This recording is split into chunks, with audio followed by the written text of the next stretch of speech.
Jumpa kembali bersama dengan Neil Mistry dalam acara Wajah Allah, masih membahas tema damai sejahteranya besertamu.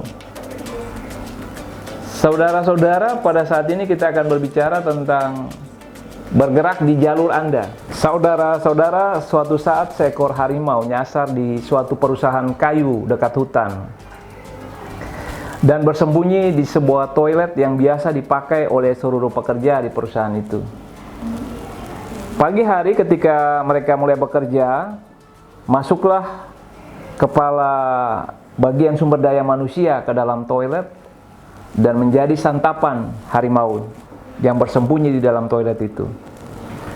Berhari-hari sesudah kepala SDM itu hilang, seluruh aktivitas kantor masih berjalan dengan normal seperti biasa. Beberapa waktu kemudian, wakil pimpinan perusahaan itu masuk ke dalam toilet dan mengalami kejadian yang sama, diterkam oleh harimau. Setelah kejadian itu pun, perusahaan tetap tenang, berjalan dengan normal, bahkan sampai beberapa hari. Beberapa waktu ke depan kemudian, seorang office boy atau pesuruh di kantor itu masuk ke toilet dan mengalami nasib yang sama dengan orang-orang yang sebelumnya. Namun, selang beberapa jam kemudian kantor menjadi heboh. Orang-orang mulai mencari office boy karena mereka membutuhkannya. Mereka membutuhkannya untuk mengantar surat, memfotokopi data, membeli makanan, mengepel lantai yang kotor, bahkan untuk mengurus tamu. Bahkan untuk menemukan office boy yang hilang itu, pihak keamanan pun dikerahkan untuk bergerak mencari office boy ke seluruh kantor. Saudara-saudara, cerita rekaan ini mengandung arti bahwa office boy tadi, meskipun memiliki kedudukan yang rendah, tak terpandang atau sepele dalam pandangan orang lain, namun karena perannya yang vital di kantor itu, perannya yang penting dan melakukan tugasnya dengan sungguh, maka ketika dia hilang, semua orang merasa kehilangan dia. Ketika dia bergerak pada apa yang menjadi tanggung jawabnya, melakukannya dengan senang hati, ia menjadi bergairah, menjadi senang, menjadi damai. Demikian pula dengan orang-orang yang ia alami, ia layani. Artinya dia memiliki dampak yang menghasilkan damai pada dirinya maupun pada orang-orang yang dia layani. Dia tidak berhenti untuk melakukan tugasnya meskipun kelihatan sepele. Ia tidak terganggu dengan semua itu, tetapi justru sungguh-sungguh melakukannya. Nah, saudara-saudara, minggu kemarin kita telah menyimak bagaimana mengenal diri sendiri adalah cara untuk memiliki damai sejahtera.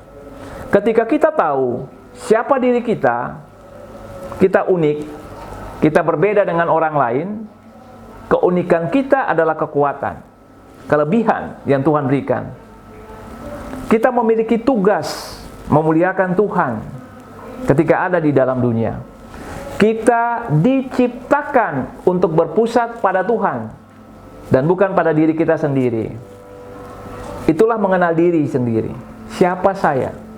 Siapa kita? Nah, dalam episode kali ini, hal berikut yang kita bahas adalah tentang bagaimana memiliki damai sejahtera dalam hidup kita adalah dengan bergerak pada jalur kita. Bergerak pada jalur kita adalah mengenal diri kita seperti yang Tuhan kehendaki. Siapa diri kita? Dan kemudian apa tujuan Tuhan dalam kehidupan kita? Bergerak dalam tujuan yang Tuhan inginkan bagi kita mungkin tidak akan menyenangkan semua orang. Ingat, ketika kita bergerak dalam tujuan kita, kita mungkin tidak akan menyenangkan semua orang. Dan ujian terberat memang ketika kita bergerak pada apa yang Tuhan inginkan dan tidak mendapatkan dukungan dari orang-orang yang terdekat dengan kita, orang-orang yang kita hormati, orang-orang yang kita kasihi, rekan-rekan kita yang mestinya mendukung kita. Tapi tak mengapa, sebab yang paling penting dan mendatangkan damai dalam diri kita adalah dengan menjadi apa yang Tuhan kehendaki bagi Anda. bergerak pada tujuan Anda, bergerak pada jalur Anda. Nah, untuk bisa tetap teguh bergerak pada jalur atau tujuan Anda, maka pertama-tama Anda mesti menyukai dan menerima diri Anda apa adanya. Sebagai pribadi yang unik dan berharga di mata Tuhan, tanpa ini Anda akan goyah dengan tekanan-tekanan setiap saat kita terima. Ketika kita memilih berbeda dengan orang lain, kita ada dalam tekanan. Entah tekanan itu datang dari orang yang paling dekat dengan kita, yang kita kasihi, orang-orang yang kita hormati, atau rekan-rekan yang mungkin kita harapkan mendukung kita. Tekanan itu selalu ada ketika kita berbeda dengan orang lain. Dan tekanan-tekanan itu seringkali mempengaruhi suasana hati kita. Kehilangan damai, kehilangan dukungan, kehilangan dorongan. Saudara-saudara, kita diajak untuk tetap teguh di tengah-tengah tekanan yang ada. Karena ketika kita mengikuti kehendak orang lain atau hanya merespons situasi yang ada, maka itulah keadaan yang merampas sukacita dan damai sejahtera kita. Saya hendak menceritakan kisah hidup daripada seorang perempuan, Edith Allred. Dia bercerita begini, seperti yang saya kutip dari sebuah buku. Dulu, badan saya begitu gemuk, apalagi ditambah dengan pipi yang padat berisi. Saya tidak pernah bergaul dengan anak-anak lain karena saya merasa lain sendiri, merasa aneh dengan diri saya. Ibu saya adalah orang yang kolot atau kuno atau kaku. Baginya berpakaian bagus itu tidak baik. Menurutnya pakaian yang baik adalah pakaian yang longgar-longgar dan bukan ketat, atau pakaian yang kelihatan lebih modis. Saya tidak pernah hadir di pesta-pesta dan bersenang-senang. Setelah dewasa saya menikah dengan laki-laki yang usianya jauh lebih tua daripada saya. Ipar-ipar saya adalah orang-orang yang berada dan memiliki kepercayaan diri yang tinggi.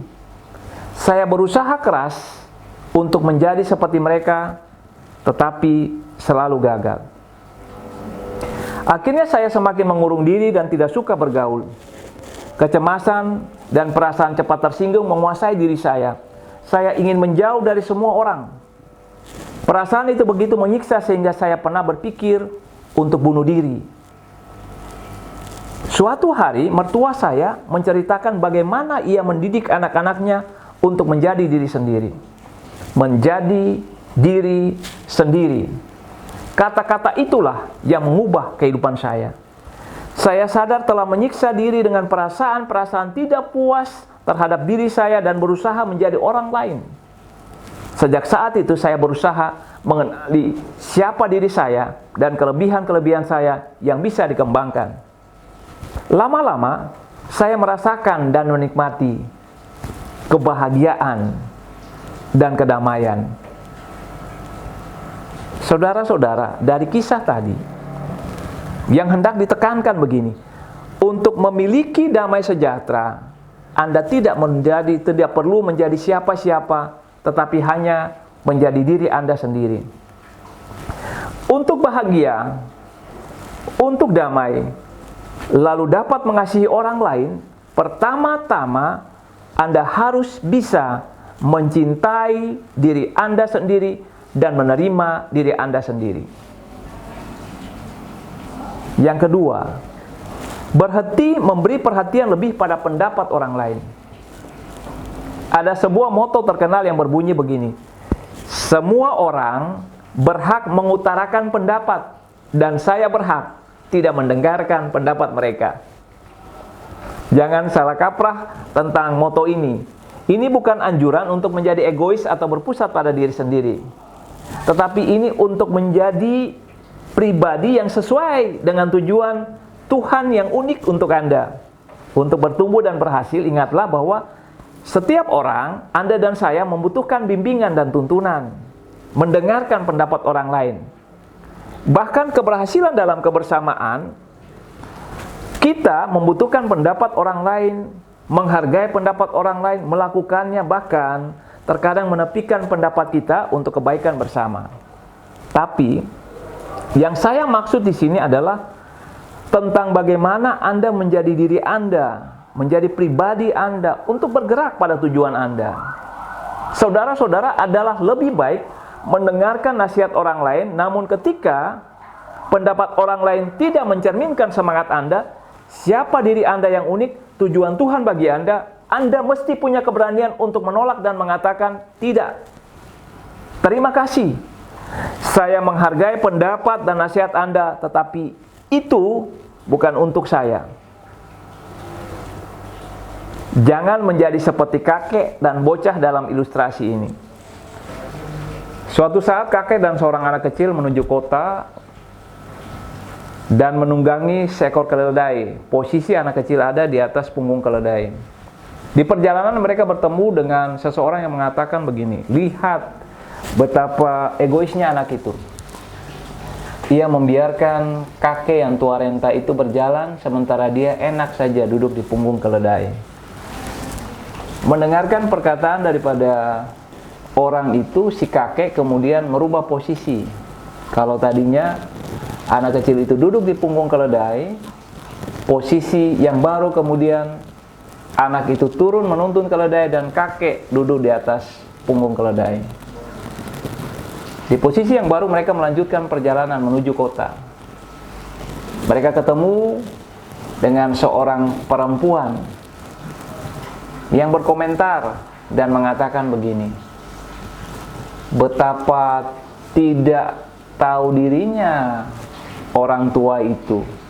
Dia enak-enakan duduk di punggung keledai, sementara anak kecil itu berjalan kaki dan menuntun keledai itu.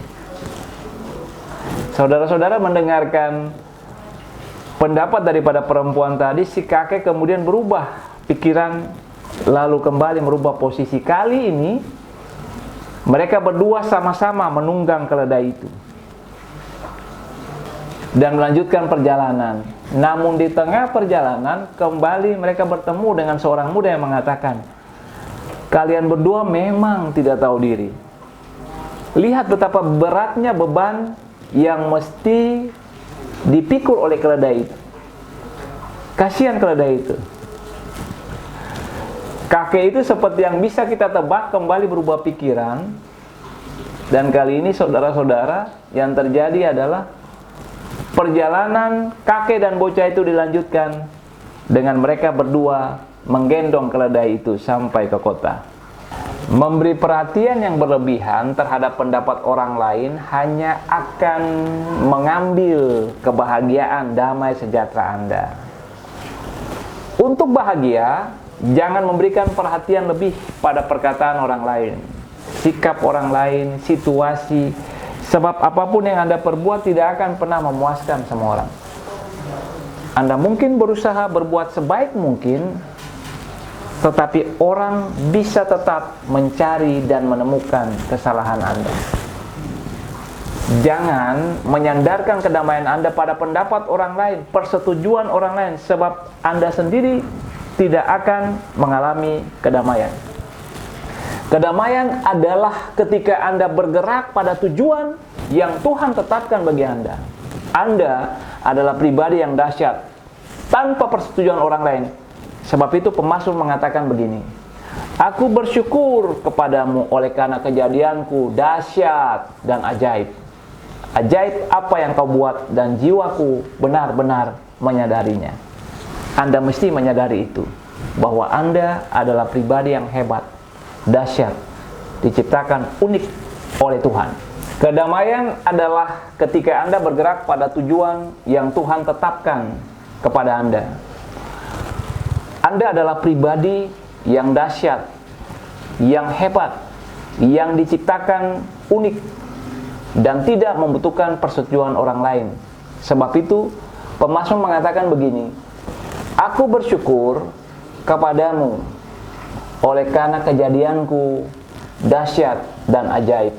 Ajaib yang kau buat. Saudara-saudara, Anda adalah pribadi yang dahsyat, hebat, ajaib. Pemazmur mengatakan begini, aku bersyukur kepadamu oleh karena kejadianku dahsyat dan ajaib. Ajaib apa yang kau buat. Saudaraku, Anda adalah pribadi yang hebat, pribadi yang luar biasa, pribadi yang dahsyat. Ingat itu dan terima itu. Anda adalah pribadi yang dahsyat, ajaib dan hebat, diciptakan Tuhan secara unik. Saudara-saudara, untuk bergerak dalam tujuan Anda perlu mengenal dan menerapkan kemampuan Anda. Ketika Tuhan ingin membuat kemah suci dan semua peralatan beribadah, Dia menyediakan orang-orang dengan kemampuan tertentu untuk melakukannya.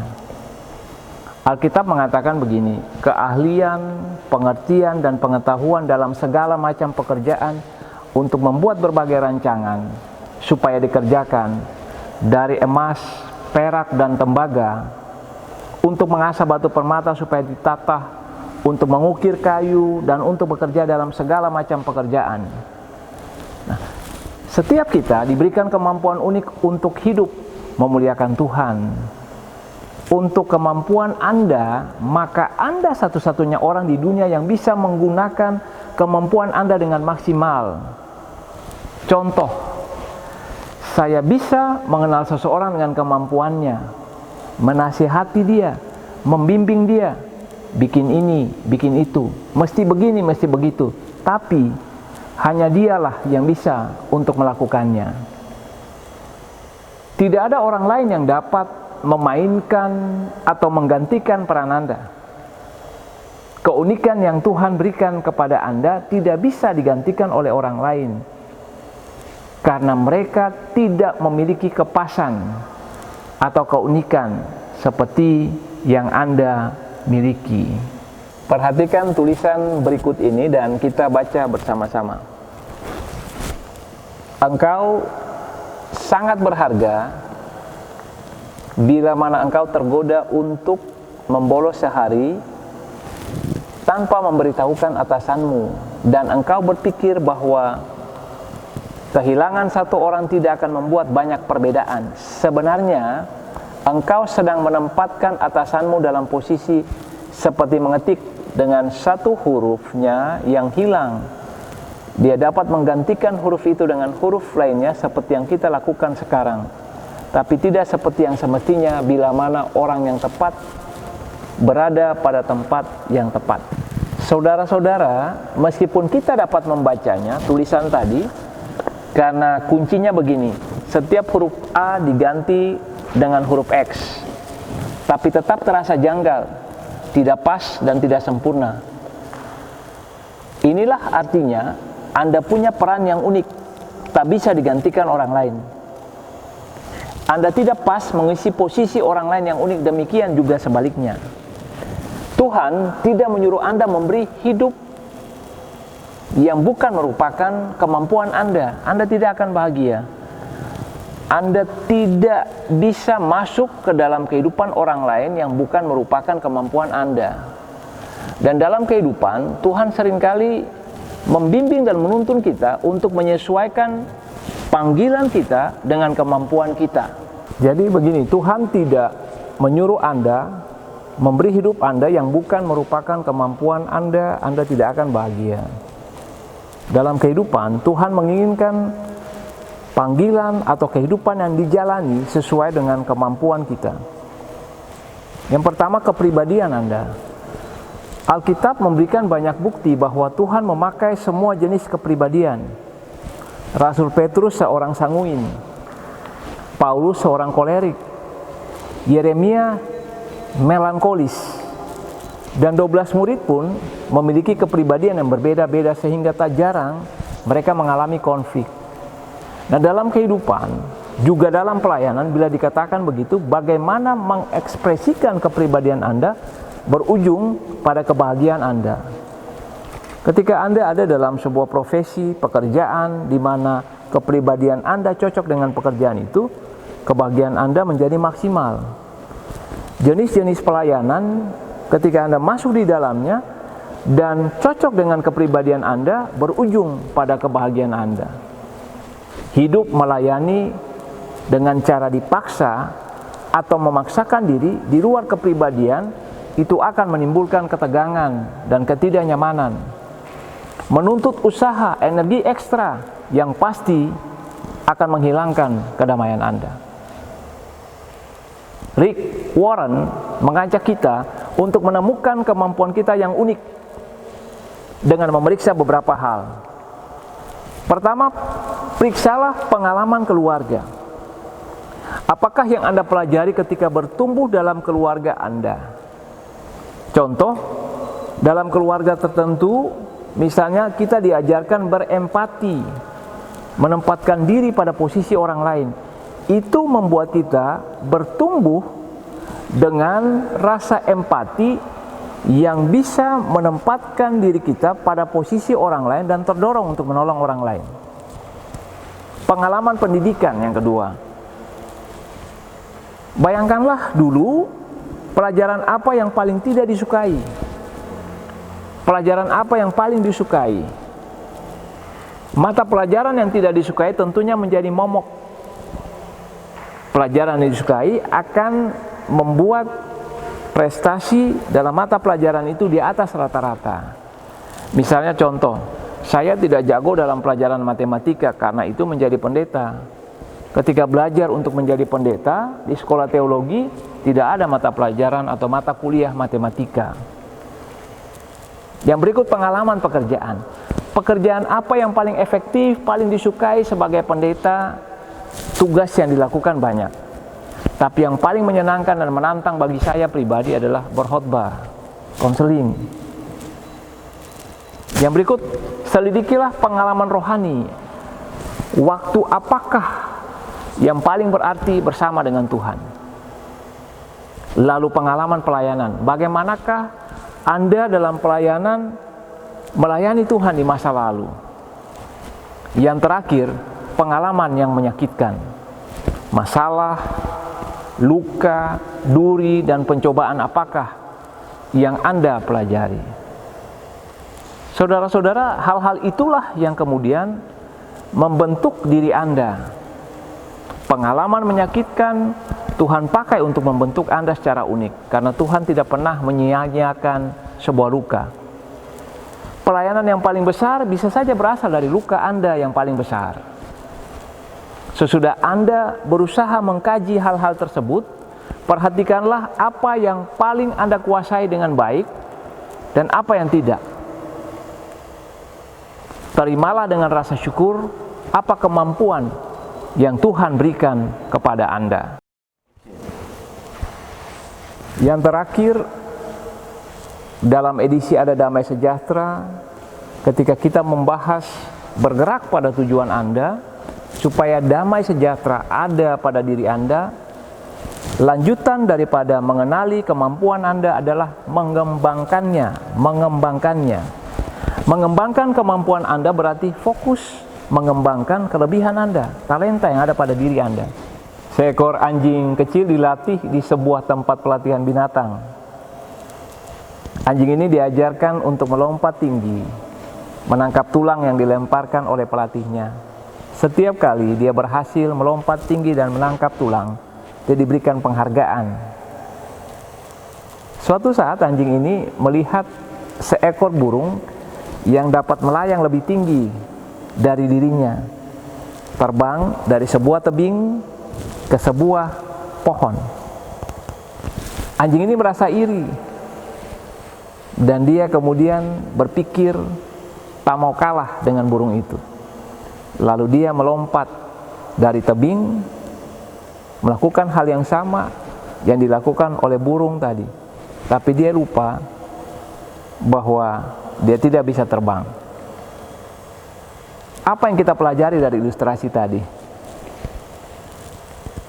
Seringkali dalam kehidupan ini kita bisa terjebak untuk memperkuat kelemahan kita ketimbang memperkuat kelebihan kita, atau apa yang merupakan kemampuan kita.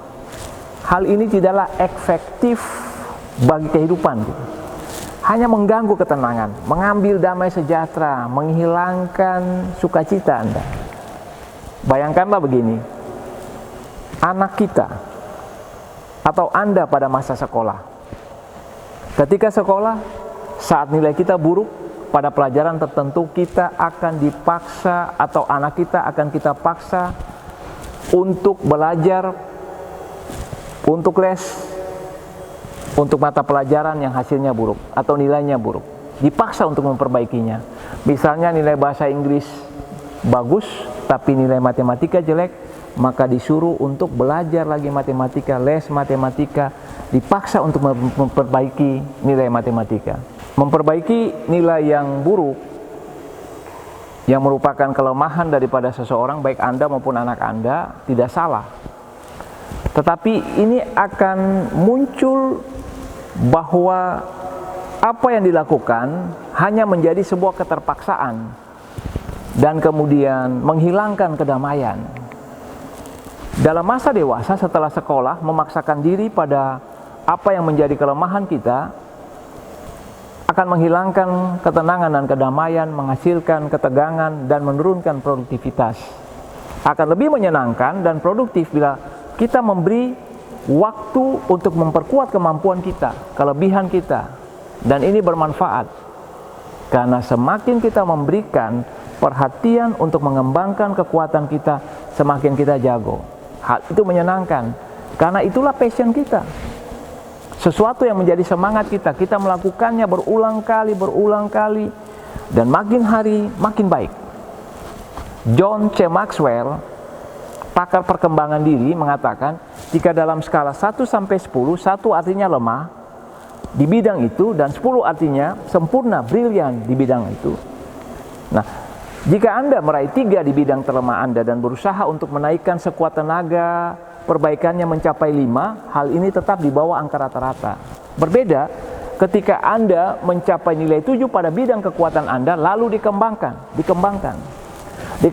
sehingga naik menjadi 9,5. Maka Anda akan senang dan Anda menjadi pribadi di atas rata-rata, memiliki potensi yang semakin kuat untuk berhasil. Ada kebahagiaan di situ, ada kedamaian di situ. Keberhasilan dan kebahagiaan sejati adalah menemukan potensi atau kemampuan terbaik Anda serta berusaha untuk mengembangkannya, membuatnya naik sehingga menjadi kebaikan bagi diri Anda bahkan bagi orang lain. Jadi begini, berfokuslah, fokus untuk mengembangkan apa yang menjadi kekuatan atau kemampuan Anda, bukan apa yang menjadi kelemahan Anda. Itu yang membuat Anda berhasil, itu yang membuat Anda memiliki damai sejahtera. Saudara-saudara, kita akan mengakhiri bagian kedua, ada damai sejahtera untukmu, dengan pembahasan bagaimana kedamaian diperoleh dengan bergerak pada tujuan kita.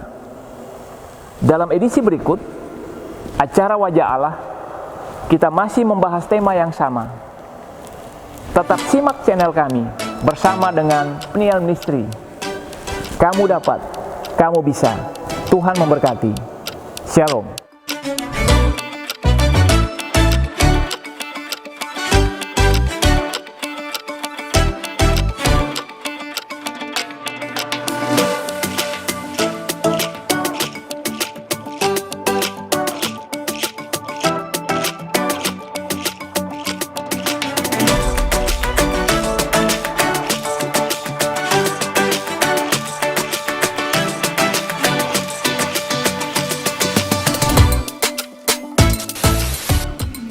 Waktu berlalu, kemudian wakil pimpinan perusahaan itu masuk ke toilet dan diterkam oleh harimau yang sama. Tadi kata beberapa waktu kan beberapa waktu. Lalu dia merubah posisi mereka.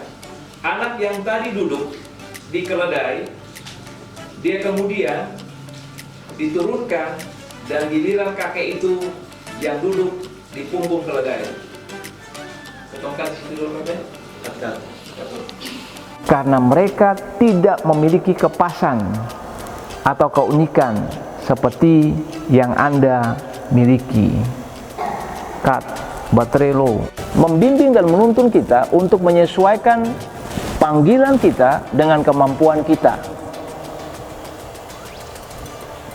Kat mulai kelihatan bahwa ada unsur yang terpenting itu hilang di situ, ceng kata dia.